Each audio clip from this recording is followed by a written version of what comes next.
Welcome back, football fam. We got Week 9 QB Watch Party. We have 4 interesting matchups for you today. Let's start this thing off with a matchup between two channel favorites, Bear Bachmeier of BYU and Rocco Beck of Iowa State. Let's start with Bear. The true freshman is actually a transfer from Stanford who decided to hit the portal before the start of the 2025 season after the Stanford coaching change. His brother, Tiger, also transferred to play wide receiver at BYU. This season, Bear has 1,386 yards, 9 touchdowns to 3 interceptions with a QBR of 75.9, good enough for 25th in the nation. But it's his rushing ability, especially in the conference play, that stood out the most for Bear. You talking about an intriguing guy. Bear has 359 yards with nearly 300 in the last 4 games alone, all in the Big 12 competition. Bear has led his team to victories over Colorado, Arizona in double overtime, and now Utah to help BYU to their 3rd straight Holy War victory. This week, Bear will challenge an Iowa State team that ranks 48th in total defense, allowing 345 yards per game. Also ranked 48th in passing yards allowed at 203.9 yards per game. Because of Bear's rushing ability, we'll also take a look at Iowa State's run defense. They are ranked 64th, allowing 141.6 yards per game, 4.4 yards per rush attempt. This is a very beatable defense for Bears to face on the road, but if that guy on the other end of the field is clicking, it can make things really interesting.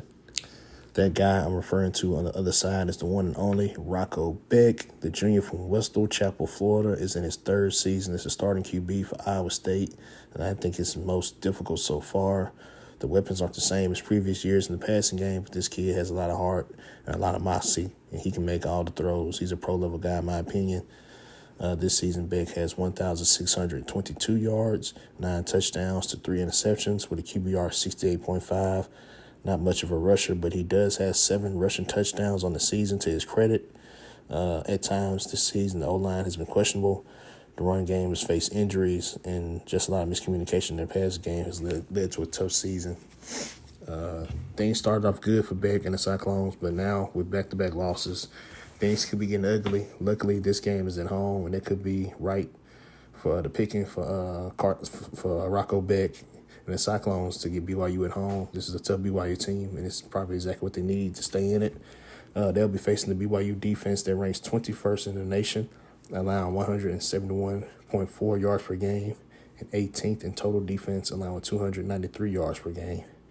As an added bonus, BYU also ranks 4th in red zone defense. This will not be an easy weekend for Rocco Beck. With injuries in the run game, it may fall on him to make it all happen this weekend. Staying in the Big 12, we have a matchup between Kansas State taking on Kansas with Avery Johnson and Jalen Daniels. First, let's take a look at Avery Johnson. Since taking over as a starter in 2023 from Will Howard, Avery Johnson has been the talk of the town for the Wildcats. This year has been a hard one to talk about for the Wildcats as they sit at 3-4 through the first 7 games, but they did win 2 of the last 3 with their only loss coming by 1 point to Baylor on the road. Johnson has 1,561 yards, 13 touchdowns to 2 interceptions, along with 238 rushing yards and 3 rushing touchdowns. Johnson is a plus rusher and is great at eluding pressure in the pocket. Only been sacked 6 times on the season. Avery Johnson will be going against a Kansas defense that ranks 50th in pass defense, allowing 206 yards per game, and 97th in total defense, giving up 394.3 yards per game. They're also 62nd in scoring defense, allowing 23.5 points per game. Kansas State is a hot team by certain standards right now. It will be a competitive outing in the Big 12 yet again. This is the most exciting conference in football. This is an exciting QB matchup and probably one of the most exciting games you'll see this weekend. Let's take a look at the quarterback. Johnson will be going up against Jalen Daniels. The California native has 1,752 yards with 18 touchdowns and 2 interceptions with 199 rushing yards and 1 touchdown. Daniels has a QBR of 78.1, good enough for 19th in the nation. Daniels has a strong games against Fresno State, where he had 90% completion percentage and three touchdowns. He had 2 games for 4 touchdowns or more, 5 games for 3 touchdowns or more. But Kansas is still 4-3 on the season, looking to turn things around. If Daniels' last game against Texas Tech, he was sacked 8 times, and Kansas lost 42-17.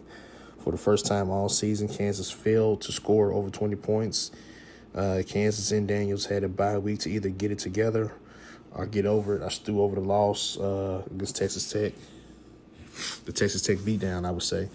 Daniels will be going against a Kansas team that ranks 88th in pass defense yards allowed. They're giving up 232.3 yards per game, and they're 92nd in total defense, allowing 386 yards per game. A bonus because of Daniels' rushing ability. Look at Kansas. They rank 81st in rushing defense, allowing 154 yards per game. Last game, Daniels' rushing stats were negated by all the sack yardage that was given up by the Kansas offensive line to Texas Tech. Will he bounce back? He has a thicker frame guy. He's a 6-foot quarterback, weighs 220 pounds, so he's harder to get down. He's versatile in the pass, in the run. He has a much needed victory that he needs to get in this rivalry, as they have lost 16 straight to Kansas State.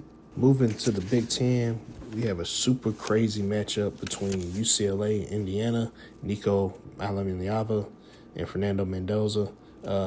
Let's take a long look at Nico. After starting the season 0-4, Nico has UCLA riding a 3-game winning streak.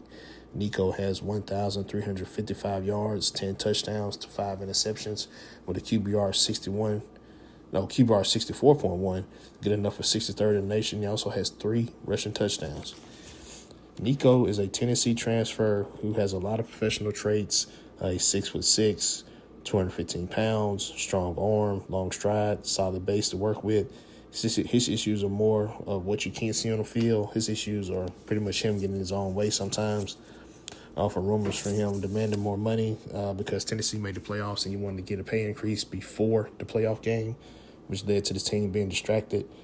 The whole fiasco with him arguing with a fake account on X, talking about he's not going to be the starting quarterback at UCLA, and exposing the coach guaranteed him a starting job.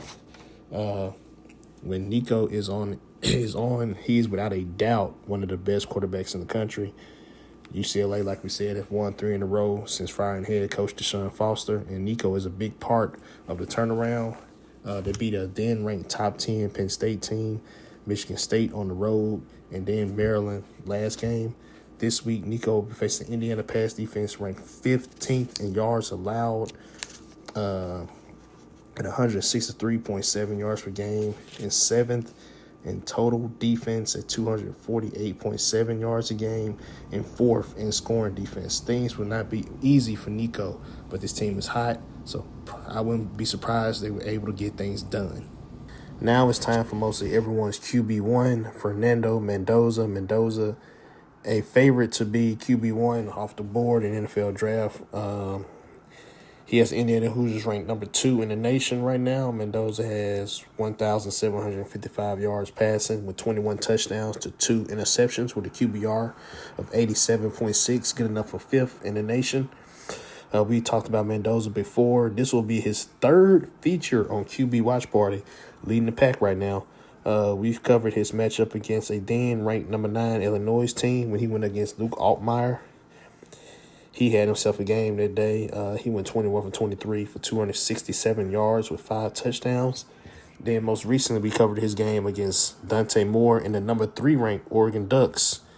He was a little more tame in that one, I guess you can say. He was 20 for 31 for 215. He had a touchdown in that game as well. But his team also won. He was the better quarterback on the field that day. This week, Mendoza will be taking on the UCLA defense that ranks 25th in the pass, allowing 178.9 yards per game and 69th in total defense. Giggity. For our last matchup, we have to go to the SEC, the matchup between Ole Miss and Oklahoma, to see quarterbacks Trinidad Chambliss and John Mateer. Trinidad Chambliss is a Ferris University transfer who has taken advantage of all the opportunities given to him at Ole Miss, taking over as a full-time starter at quarterback once Austin Simmons was injured.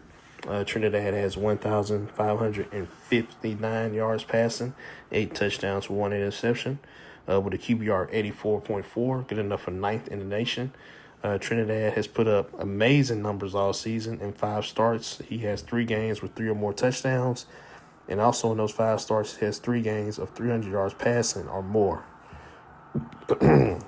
Trinidad is great in rushing the ball as well. In evading sacks, he has 323 yards rushing with 5 touchdowns. He's also been sacked 5 times on the season, with 3 of those coming against Washington State. He will be facing the Oklahoma defense that leads the nation with 4 sacks per game on average. They sacked Jackson Arnold 9 times and Lenore Sellers 6 times. Those are 2 of the most athletic quarterbacks out there right now. They pretty much on the same athletic caliber as Chambers in his rushing ability. Trinidad Chambers will face the Oklahoma defense ranked number 1 in total defense, allowing 213 yards per game, and number 2 scoring defense, allowing under 10 points a game at 9.43, and in pass defense ranks 4th, allowing 132 yards per game, and rush defense is 3rd, allowing 80.4 points per game. Collectively, this is the best defense in the nation, and it's not even close. Last but not least, we have John Mateer, the junior quarterback transfer from Wazoo State. Was the early favorite to win the Heisman race. He was doing really good to start this season off before the thumb wrist injury sidelined him for a couple weeks. In his first game back, he played Texas in the Red River rivalry. He went 20 for 38 for 202 yards, 0 touchdowns, and 3 interceptions. He was sacked 5 times in that game. Really hurt his Heisman stock. It was his first game back. Probably rushed his way back. Probably wasn't ready, but that's what he got. His next game, OU played South Carolina. He didn't look much better. He went 18 for 26, 150 yards for a touchdown. But this time his team got the win. John Mateer needs a huge statistical game to get back in the Heisman race, but he does have Oklahoma in the midst of playoff contention. They look like one of the playoff favorites, possibly even for a national championship. Going up against Ole Miss, he has a long way to go for covering the goal for a Heisman, but I think his team is primed to make a deep playoff run. Let's briefly talk about the defense Mateer will be facing. He's going up against the 38th ranked pass defense, allowing 195.6 yards per game, and number 66 total defense, allowing 362 yards per game at Ole Miss. Much easier path to losing the ball for John Mateer. This is Mateer's second feature on QB Watch Party. He was up against Auburn in his first game, and that is the game that he got injured. Let's hope that we don't have a QB Watch Party curse on John Mateer. There you have it, everyone. That's our QB Watch Party for Week 9. Let's recap. We got Bear Bachmeier, BYU versus Rocco Beck at Iowa State. Then we went to Avery Johnson at Kansas State against Jalen Daniels of Kansas. Followed it up with Nico over there at UCLA against Fernando Mendoza at Indiana. And then last but not least, Trinidad Chambers and the Ole Miss Rebels on this John Mateer and the Soldiers. Sorry about the voice, y'all. I'm getting over sinus infection. Wasn't too bad. Just makes my voice up kind of a little bit. But hope y'all enjoyed the video. Let us know how we do better. Let me know what you want to see. Let me know what you think about these matchups. Let me know about a QB matchup y'all like to see feature or a quarterback that hasn't been featured yet. And we'll go from there. So hit us up in the comment section. We out.